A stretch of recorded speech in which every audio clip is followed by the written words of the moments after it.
Hello and welcome to the Philippines. Living in the Philippines. I've been here about 4 years, and this video is going to cover a lot of topics. Not only my thoughts that have matured over these past 4 years and the many topics I want to cover, I also want to get a lot of feedback from many of you who have been here for a while or who have visited. I know some of you come for 6 months or a few months at a time, then back to your old country. Some of your insights and knowledge, we can learn so much, is what I've learned. I've learned so much from meeting other expats here who have been here much longer than me. And during this discussion, I'm going to play a number of different clips of some of my travels. I'll try to point out some of the things, some of the places that they are, including my motorbike wreck going down this hill here. There are risks involved. I seem to require a certain level of risk in my life. I take I take some chances maybe I shouldn't take, and I am learning. But and survived this wreck obviously. But anyway, this was coming down a hill. We went up this really rough path, came up this really rough path, then we went down into a way down to see a waterfall, then back up, climbed back up the hill, and should have got off the motorbike when it got real rough, and we should have walked past that area because it just, one minute we were up, the next minute we were down. But that's kind of like life in the Philippines, or many places that you would go. Life is full of risks, and you know, you try to survive it. You try to enjoy it.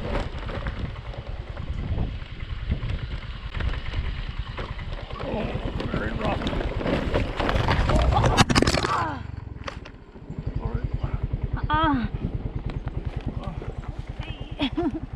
Okay. We unintentionally protected the bike from getting banged up by letting it fall on us, and that the most difficult thing was, because we were laying over at an angle, was getting that bike off of us, even though it wasn't that heavy. It's heavy enough when you're in an odd situation. Anyway, it didn't cost us anything for the bike repairs, maybe a couple very small scratches. I did have a motorbike wreck on Camotes a couple of years ago, and scratched a brand new Honda up. Cost me 7,000 pesos, about 140 US dollars, to buy the parts. This is a police checkpoint up on Bohol, and they just checked my license. You're not allowed to carry large amounts of money or guns prior to elections, during elections. And that's pretty much what they were checking for, as well as registration and licensing. I made 3 trips to the Philippines, one back to the US, one over to Vietnam, and back here, and lived here about 4 years. And this continues to be a great adventure.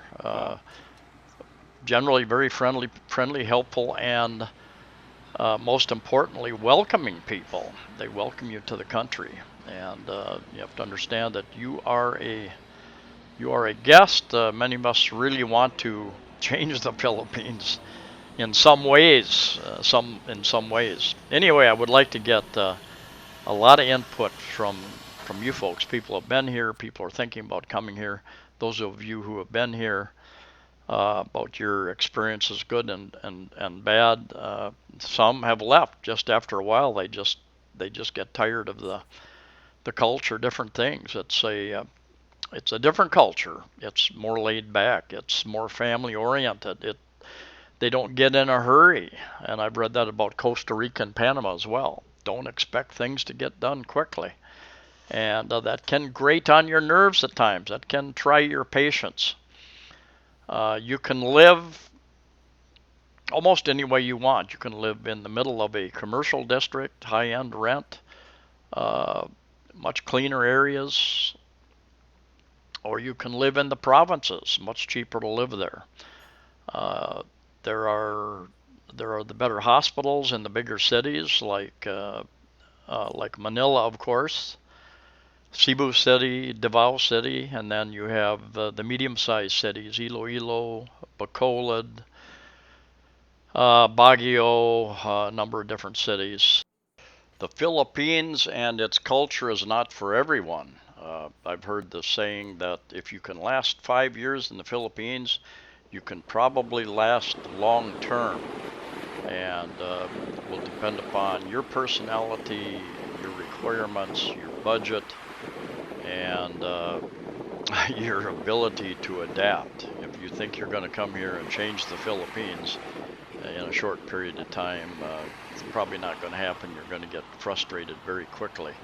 Things move slower here. People don't see the crisis. They don't see the great need to change quickly here. They're generally a happy people, a happy culture, even those people who are very poor, and they take time to live. They take time to enjoy life, and they don't see the urgency where many of us Westerners and people from other parts of the world find urgency in many things, and the need to improve, the need to repair things.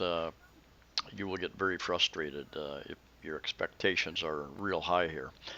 I will say that in the last year or so, there have been some major improvements. They're making major improvements to infrastructure, although they're running behind. They're doing some cleanup of rivers, of beaches. They're adding on to airports. They're adding airports.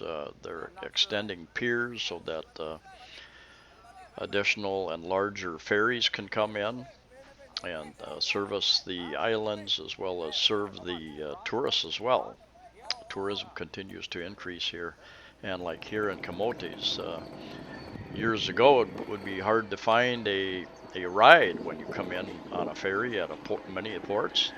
Now there is competition for your ride, and this was on Camotes. Efficient transportation there. They're going down to the public market, just down to the right down there. I will tell you that my feelings about the Philippines have evolved over these last little over 4 years that I've been here. And the newness wears off. The excitement can wear off over time. It becomes normal. And it's easier to get frustrated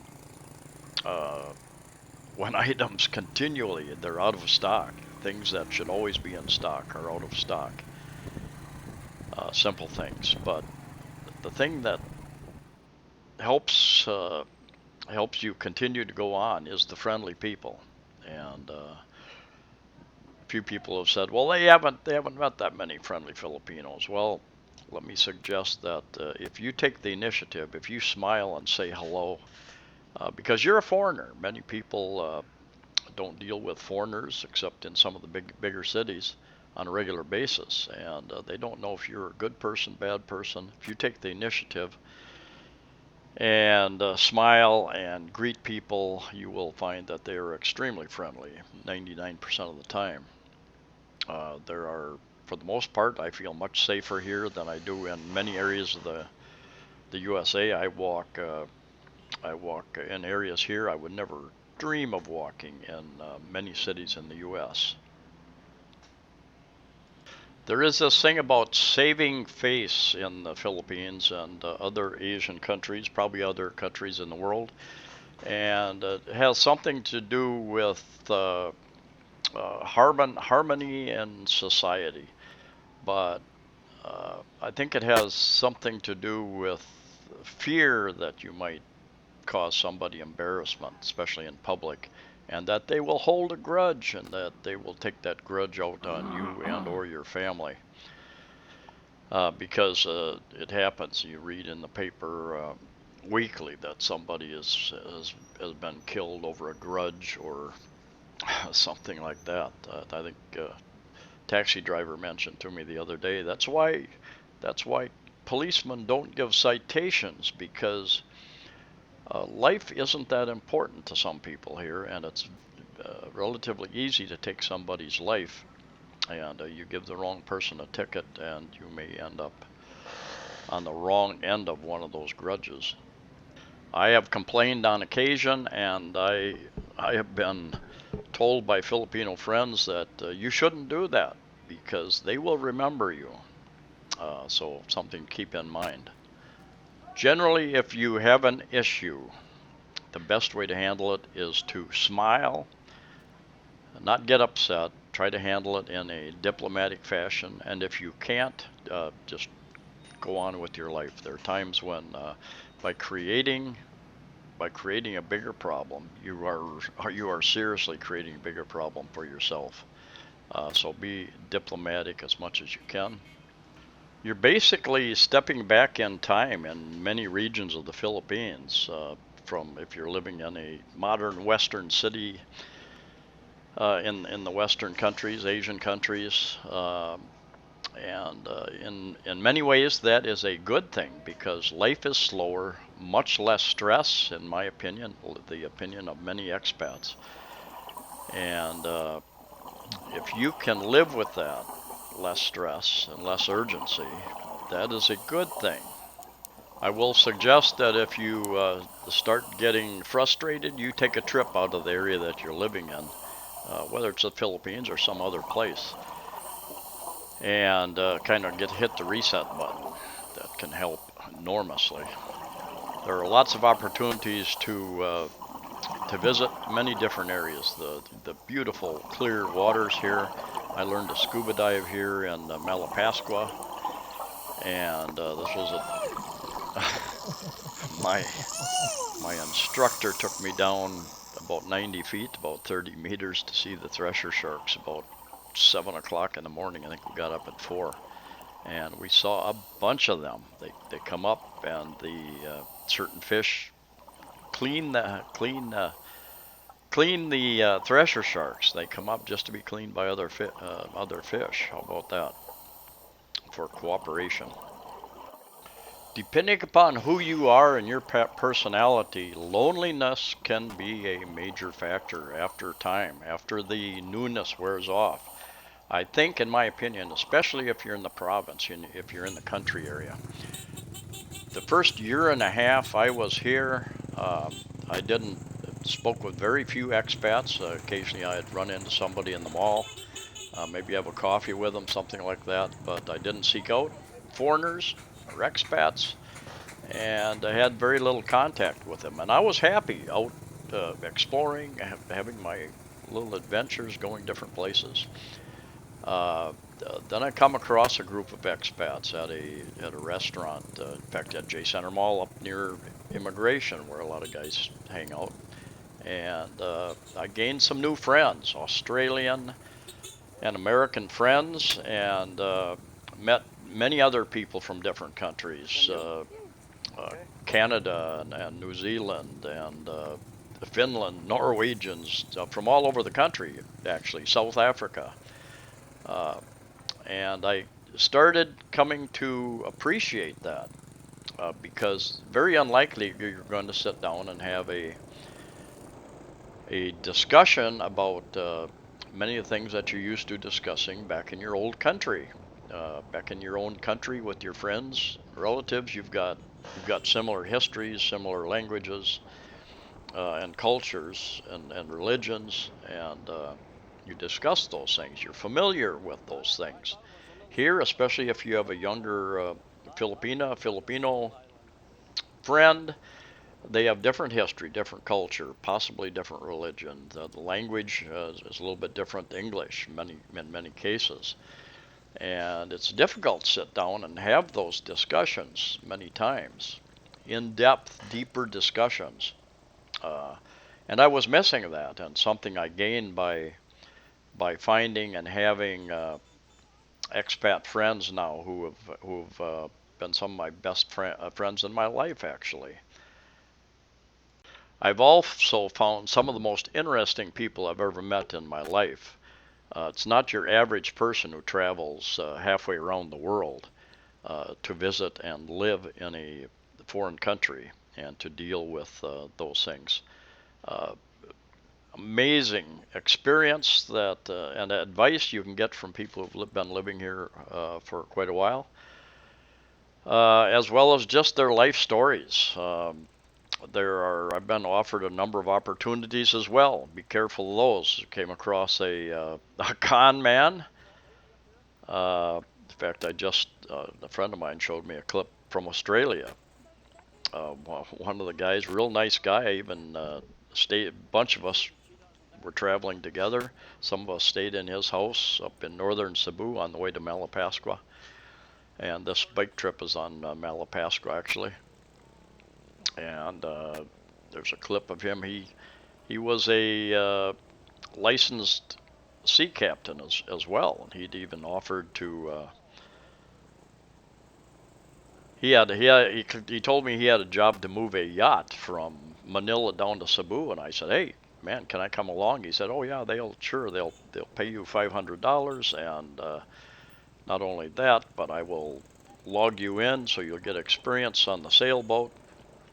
And anyway, a friend of mine showed me a clip from the Australian paper. They found him. He had bought a yacht in Australia, never paid for it, and he was trying to sail to the Philippines apparently to see a girlfriend.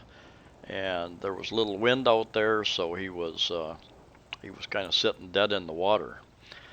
And anyway, the Australian Navy found him out there, and he probably would have died if they hadn't. But anyway, found out that he had stiffed the guy that he had bought the yacht from, apparently.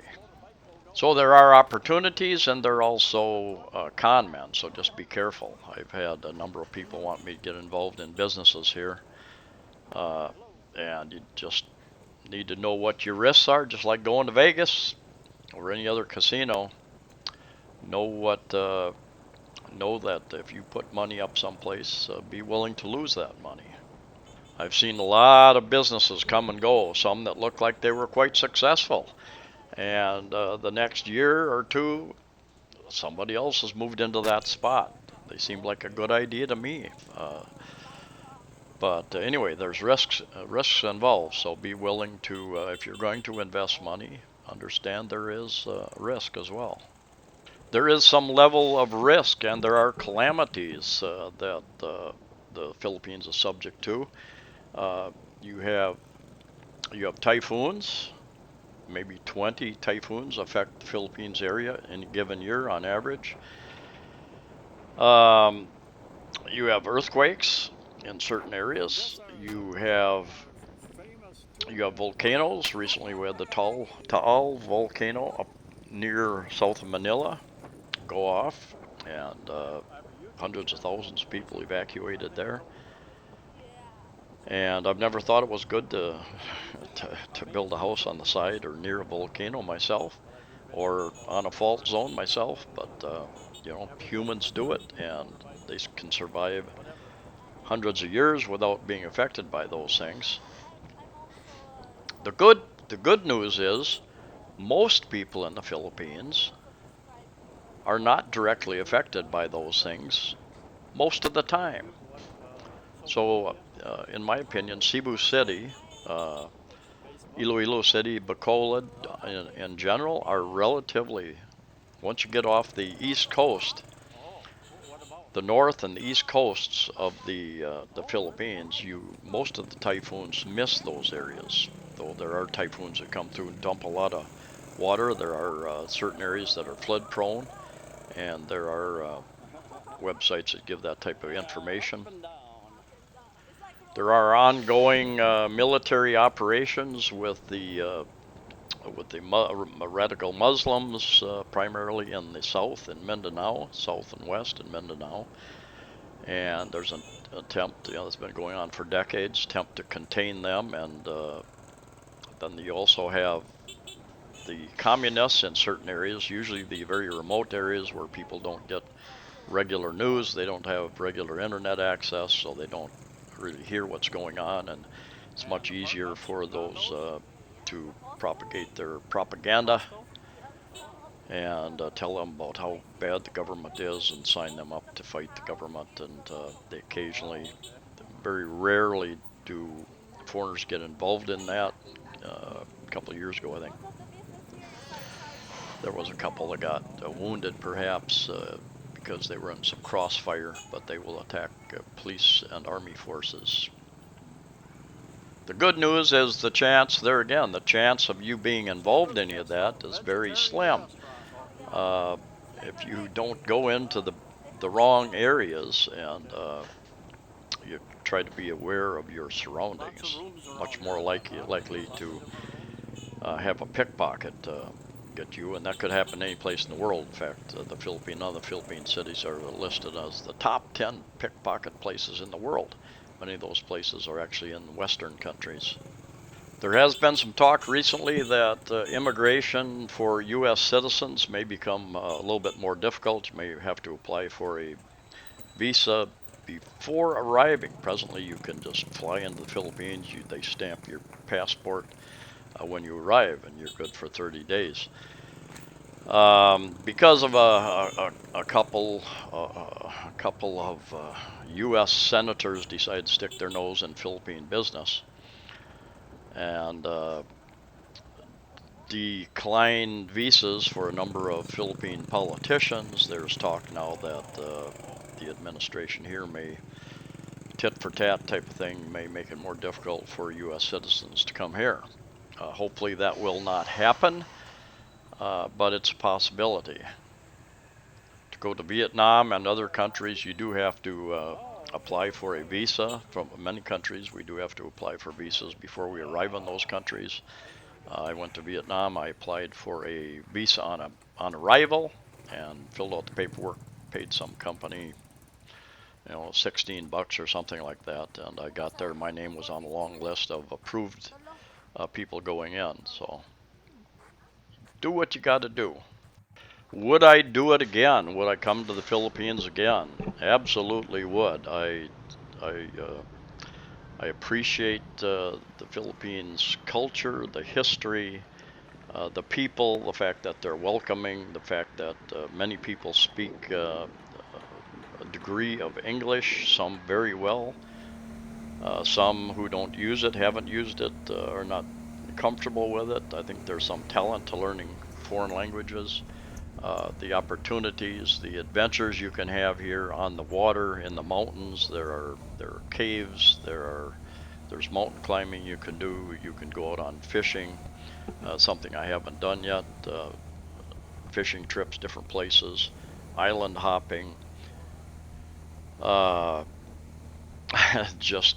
It's just unbelievable the things that you can do here. You're so close to other Southeast Asian countries as well.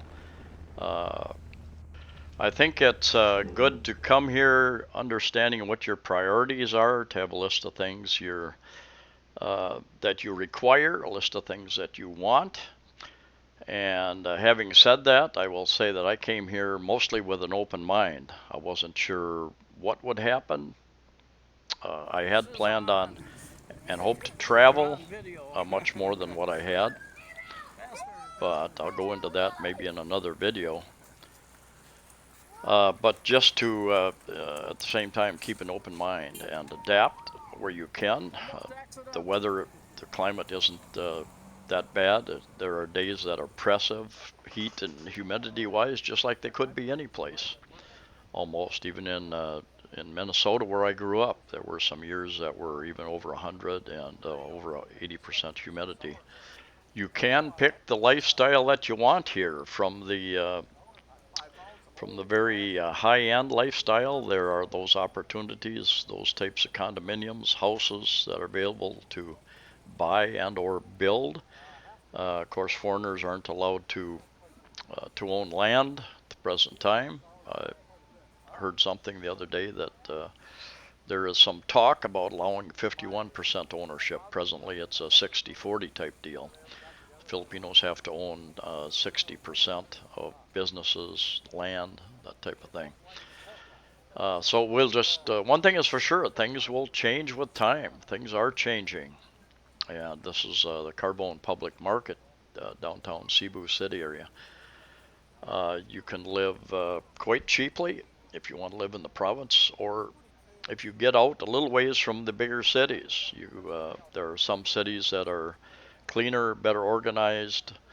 Iloilo City, Bacolod City, Iloilo City even was enforcing some noise laws. I read an article before I left there during my last visit. They're enforcing more of the traffic laws, educating the people, number one, and apparently they have the personnel to try to enforce noise laws. Noisy motorbikes, in fact, was one of the targets. Here in Cebu City, lots of noisy motorbikes. Um, Very little enforcement in the way of enforcement. People out there just aren't enough police officers, enforcers. And I think a big problem is many of the people are not even educated about what the rules are. And so traffic can get more than a little crazy, put it that way. Perhaps my last piece of advice would be to keep your options open, have a plan B. Um, Recently, the big coronavirus, whatever it's called, there in China. Don't believe they have any confirmed cases in the Philippines yet, but that is playing havoc with travel in and out of China and some other countries that has come into. They are quarantining total cities in China, although I've heard there are many people they can pay to get out or bragging that, hey, yeah, it was quarantined, but I was able to get out. And it's not being reported nearly as serious as what it is in China. I think the death rate is much higher than what they claim, as well as the infection rate.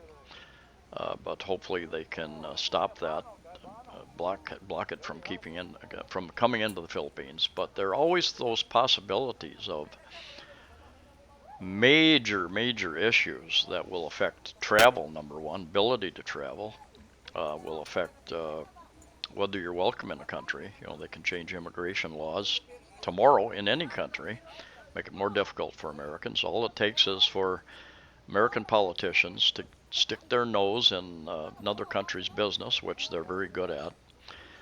And for those of you who are in other countries that do the same types of thing occasionally, same thing can happen. And you should have a plan B. If this doesn't work out, what are you going to do? Where are you going to go? And there are other countries around the world that are very welcoming as well to foreigners, make it very easy to move in and even become residents over time. Others have done videos about that. One very important last piece of advice, very important in my opinion, stay in control of your money. I know of expats who have turned control of their money over to their wives or girlfriends, and that can be a major mistake. I know of, I've told a number of friends here who've come here, and I've told them, if you start handing out a lot of money early on to a Filipino, family members, friends, whatever, to anybody, to other expats who might be in a tough situation, and you start handing money out liberally, it becomes tougher and tougher to cut back. Now they think you're that rich, you're a rich foreigner, and it's difficult to cut back without upsetting people. So if you're going to be handing out money, helping people, start at a lower amount, and then as you gain trust, then you can increase it over time. But once you lose control of your money, good chance you're not going to get it back again. So those things having been said, I thank you for watching. Please like the video, share the video, and subscribe. Safe travels to you all wherever you're at, and I'll see you next time.